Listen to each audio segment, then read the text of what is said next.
दिया आपको कि अर्थमेटिक प्रोग्रेशन फर्स्ट टर्म्स में ये फर्स्ट में आपको अर्थमेटिक प्रोग्रेशन को टोटल नहीं बेटा 6 चीज आप समझ लिए। आप अर्थमेटिक प्रोग्रेशन में 6 चीज समझ लिया, 6 नंबर आपका कहीं नहीं गया, चाहे एमसीक्यू में हो, लॉन्ग क्वेश्चन हो, शॉर्ट क्वेश्चन हो, कैसे पूछे 6 नंबर आपका कहीं समझ गया। फर्स्ट आपको बता दिया आपको अर्थमेटिक प्रोग्रेशन। अब दूसरा क्या है कॉमन डिफरेंस।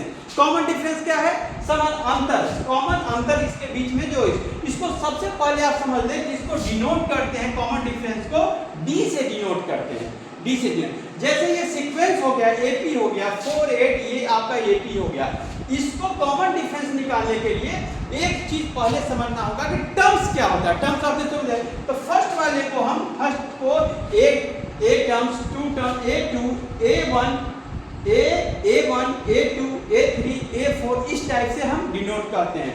तो फर्स्ट वाले को हम टर्म्स बोलते हैं, तो इसको टर्म्स को हम क्या कहते हैं ए से इंडिकेट करते हैं। टर्म्स को किससे इंडिकेट करते हैं ए से इंडिकेट करते हैं। दूसरे को क्या इंडिकेट करेंगे A2 A3 A4 A5 dot dot dot dot.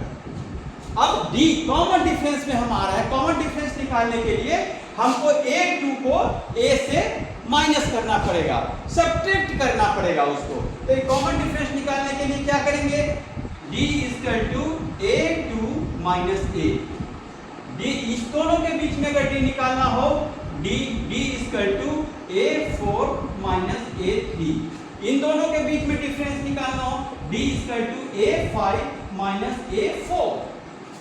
लेकिन सबका D बराबर होना चाहिए, तब जाके हमें पता लगेगा कि AP जो है बिल्कुल सुटेबल पैटर्न में बना गया है।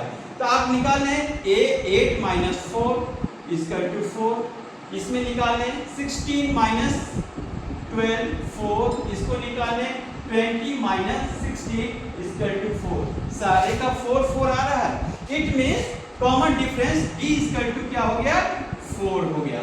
फर्स्ट क्या था आपका AP, सेकेंड क्या था टर्म्स आइडेंटिफिकेशन, थर्ड क्या हो गया कॉमन डिफरेंस। यहाँ एक चीज ध्यान रखना है, कॉमन डिफरेंस कितने टाइप से निकालते हैं, उसका पैटर्न क्या क्या होता है। तो कॉमन डिफरेंस में बेटा 3 पैटर्न होते हैं। पहला क्या क्या होता है, पहला पैटर्न होता है आपका पॉजिटिव, दूसरा क्या होता है निगेटिव, और तीसरा क्या होता है जीरो। आप बोलेंगे कि सर अभी तक पॉजिटिव निकाल दिया, निगेटिव का कैसे निकला।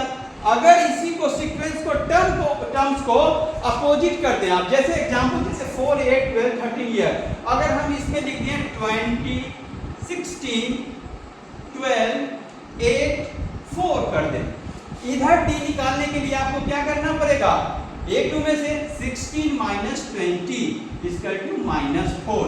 इसको निकालने के लिए 20 - 16 -4, इसको निकालने के लिए 4 - 8 = -4।